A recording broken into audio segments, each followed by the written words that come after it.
Last time we left Amaya in quite a spot, but I won't do a retelling. I'll just read those last couple of lines before we start chapter 3.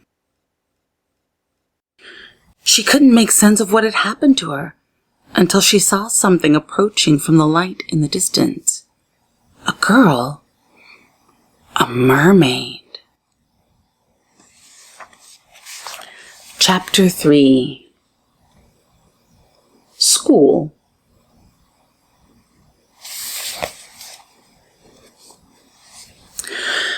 I'm glad you sang. It made it easier to find you.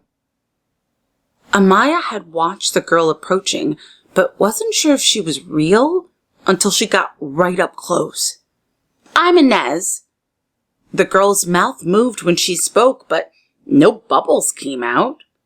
And you are? You're a mermaid, Amaya said stupidly. Inez giggled. Not yet, but at least I'm not the little human anymore now that you're here.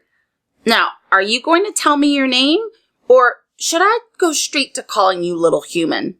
Everyone else will. Amaya said, trying not to stare at the little slits that opened and closed on Inez's neck. They were gill slits. She had gills. Amaya looked down at herself. Her 2 long legs had been replaced by a single tail, glistening blue-green even in the dark of the sea. She swished it just to see if it would move. She gasped when it did, her heart racing with excitement more than panic. She was a mermaid too. Well, here goes. Inez tried to make herself look serious as she recited. I'm sorry your parent, guardian, and or caregiver abandoned you, Amaya. The way she said Amaya sounded like insert name here, but she continued. I'm here to escort you to school where you can find a new family and live comfortably for the rest of your days. Her parents. Amaya's father was still at the surface. He probably thought she was dead. She had thought she was dead, so she was sure he did too. She needed to get back to him, to tell him she was okay. She tried swishing her tail in a flutter kick. There was no current pushing her here, so she thought she knew which way was up. She didn't get very far before she felt Inez's hand gripping her wrist to hold her in place. Amaya looked at her blankly. What? Did I get something wrong? I rehearsed and rehearsed that part. Le Guin told me that it is important to get it right, but there's really nothing wrong with getting things wrong, is there? I can't remember why everybody used to make such a fuss when I made a mistake. I'll just do it again. You don't need to do it again, but you have made a mistake. I wasn't abandoned. I fell in. It was an accident, and my dad is waiting for me at the surface. I have to go back. An accident? Inez looked pointedly at Amaya's necklace. You're a child of the water, aren't you? I heard you singing. You must be one. Inez was wearing a shell necklace too. Hers was a true tulip shell, not a boring turret, but it was bright white, just like Amaya's. I don't know, Amaya said. She was a child. She did love the water. But in this case, child of the water had a distinctly negative ring to it. Whatever it was, it didn't sound like her. And how long ago did you have your accident? A few minutes? An hour? I'm not sure. Let me go. I need to tell my dad. He's waiting for me. Inez looked at Amaya, her eyes full of pity. Even if your former father is waiting for you at the surface, I'm not saying he is, but let's just say he is. Children of the water are not allowed at the surface unescorted. It's dangerous for everyone. But maybe it's not too late for you to go back if you really don't want to stay, if anyone wants you, LeGwen will know what to do. Amaya had stopped struggling, mostly because it wasn't working. Inez was sweeping her tail lightly back and forth, holding herself in place. It was stronger than Amaya's flutters, so she tried to copy the movement. "Who's LeGwen?" she asked. Her father was probably distraught, but the thought didn't stay in her mind for long. The rhythmic movement of her tail was soothing. "LeGwen is my real mother, and probably the only one who knows how to help you. She's waiting for us anyway. Come on." Inez grabbed Amaya's hand and pulled her away from the edge of darkness and further into the light. At first, Amaya was being dragged along, but a funny thing happened. The more Inez pulled her along, the more she got caught up in the motion of the sea. She was no longer tired, and her body automatically began to do what it was meant to do: swim. It took only a second of watching Inez for Amaya to pick it up. The movement rolled from her head to her shoulders, belly, and hips, out through her tail. Hers was stiff and awkward at first, but within a few minutes, she felt as if she'd been doing it her whole life. In a way, she had.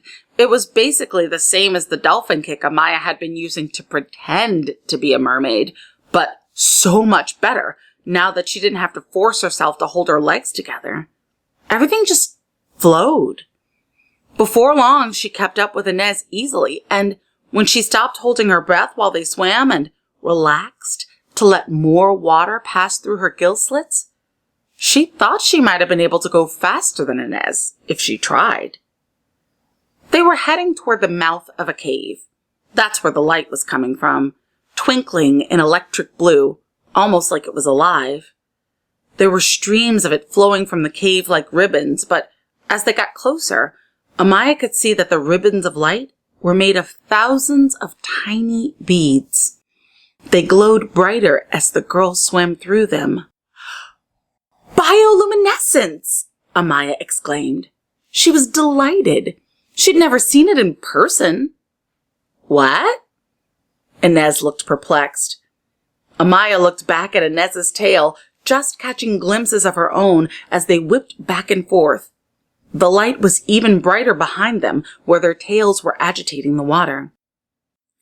"Bioluminescence," Amaya repeated. "It's what you call it when living creatures can light up. That's what my mother is studying, except in octopuses. These are probably dinoflagellates." "Dino what?" "Dinoflagellates, like algae. There are some species that glow if they get shaken around. My mother told me all about it." Her mother would want to see all of this and write down every bit of it. Once LeGwen told Amaya how to become human again, maybe her mother could take a turn so that she could see all of this herself. Or maybe there was a way for both of them to be a mermaid at the same time. That would be even better than going on one of her boating expeditions. "Was your former mother a scientist?" Inez said former mother quickly, as if it were one word in her mind, but Amaya caught the meaning. "My mother is a scientist, yes," Amaya corrected. Her mother was her mother and always would be, even if she was a fish in the sea. There was no former about it. Mother, former mother, whatever. We're here now. Inez had said they were going to school, but after a long tunnel, the cave opened up. Inez had said they were going to school, but after a long tunnel, the cave opened up into something more wondrous, an enormous cavern like a town square, but round and extending as high and low as Amaya could see. It looked like the courtyard of an apartment building, with hundreds of openings stacked on top of each other and mermaids swimming to and fro on every level, every one of them leaving a trail of light in their wakes. "It's like a city," Amaya said. "It's School, Inez said. I thought I told you. Inez had to grab Amaya's arm again to keep her on track. There was so much to see. Some of the openings were more brightly lit than others, decked out like shops on the inside. There were some for spears, some for shells. Others were filled with sea anemones or lanternfish. There was one in which a young merman was trying on various lengths of kelp to tie back his hair, and another where an older mermaid with silver white hair floating all around her was fastening a jeweled belt near her midsection. Inez pulled Amaya right past the one that was filled with golden treasure and into another tunnel-like passageway that spiraled upward. Their motion still left a trail of light behind them, but this passage was also lit by glowing sconces on the wall. What are those made out of? Light, Inez answered matter-of-factly, the spiral passageway getting wider in front of them. Le Guin is waiting for us in here. You can tell her about going back to your former mother. Indeed, Le Guin was waiting for them, scratching something into the surface of a tablet as they entered. She looked up, her hair tinted lavender in the light of the room. It was impossible to tell how old she was, but easy to see she was beautiful. She let go of the tablet and the scratching pen when they entered, reaching back to pull open a drawer in the wall behind her. The tablet and pen floated inside effortlessly just before she clicked the drawer shut again. Welcome, little human, she said. It has been such a long time since a new child of the water came home. Everyone will be so glad to see you, and I dare say that our Inez may be the happiest of all, though I hope she will miss our little chats. I know I will. Inez smiled. I won't miss being called little human, she said. I decided to be Mer a long time ago. Now that our new family member is here, it may nudge you along, but there's no need to rush. You've plenty of time. Oh, Le Guin exclaimed, then turned to Amaya. We're being rude. This water child is probably eager to progress as well. Look at her, such beautiful hair. She looks like she's already joined the merfolk. Amaya smiled, wondering what her hair looked like. She had quite a lot of it, and it twisted and coiled in every direction. She always wore it in braids wound under a swim cap at home. Her mother warned her how tangled it would be if she swam with it loose. She could feel it moving all around her head, and she was afraid of how bad the tangles would be if she ever got home again. But somehow she did not regret her decision to let it hang free. She hoped it looked as amazing as it felt. Do all mermaids have a lot of hair? Amaya thought of how weird it was that her first question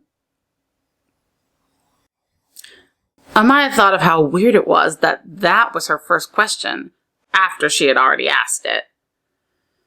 Yes, but only as it happens naturally. You've nothing to fear. Your hair will not be something that stops your progress. Now tell me, she said, opening another drawer and letting a different pad and pen float into her hand. Have you feared your home for long? My home? No, never. I mean, my father's a little nervous and my mother's gone a lot, but they're nothing to be scared of. They're nice. I see, said Le Guin, scratching into her pad. And are you sorry you left them? No, she said. She said it without thinking, and the answer surprised her, although it didn't seem to surprise anyone else in the room. But when Amaya stopped to think about it, her only thought was, how could she be sorry? She had discovered something that her mother would probably give anything to know about. Perhaps her mother would make her a permanent member of her research team, and they could travel the world together, finding more and more mystical sea creatures no one had ever seen. Of course, that could only happen if she were human again, or if her mother were a mermaid. either way. I'm not sorry that I left, but I would like to go back. Inez says that you can help me. I fell in a tide pool and landed here by accident when I was exploring the beach with my father. He's probably worried. I should get back. She thought she'd wait to hear how easy it was to become human again before she asked about her. She thought she'd wait to hear how easy it was to become human again before she asked about getting her mother to be a mermaid. Le Guin looked thoughtful. So you were not cast into the sea or abandoned close to its shores? Amaya shook her head. And no one said, I cast you out, water child, or child of the water. Either phrase will do. Amaya shook her head again. And you prefer your human form? No, Amaya said, testing the strength of her tail by propelling herself forward in a loop and landing back where she had started. The only way her human body could get a turn like that was pushing off a wall. This one was much better. Then why do you want to go back? That was an excellent question. Pause. Would you want to go back? Or would you want to stay and be a mermaid for a little while?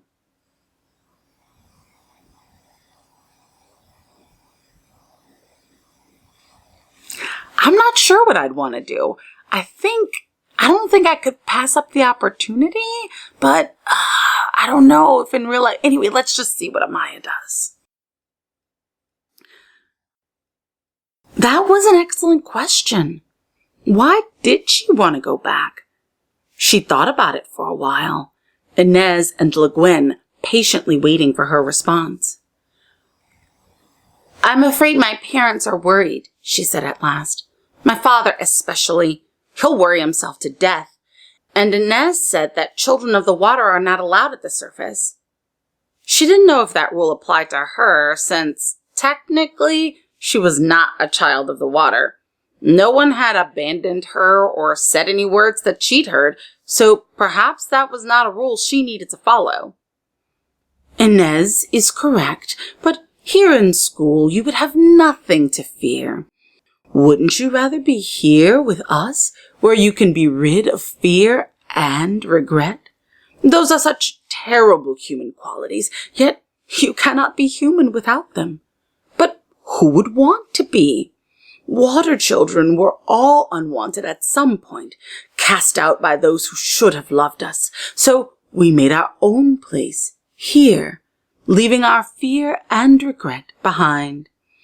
Even if you came here by accident, I can't see why you would choose to go back. Your former parents will soon forget you. If you didn't fear for their safety, would you want to stay? Amaya had to think about that one, too. Maybe, she said finally. But I'd still go back. I really want to know what my mother would say when she saw me. She's a scientist. She'd want to know all about this. Of course you would say that, little human. How human of you. Le Guin laughed a beautiful laugh like bells. Inez laughed too. Amaya wondered if she should join in, but couldn't see the humor. She was human after all. Homo sapiens sapiens. Curiosity is one of the things that makes humans as well, and I can see that you still have plenty of that. There's no rush. Everyone takes a while to decide.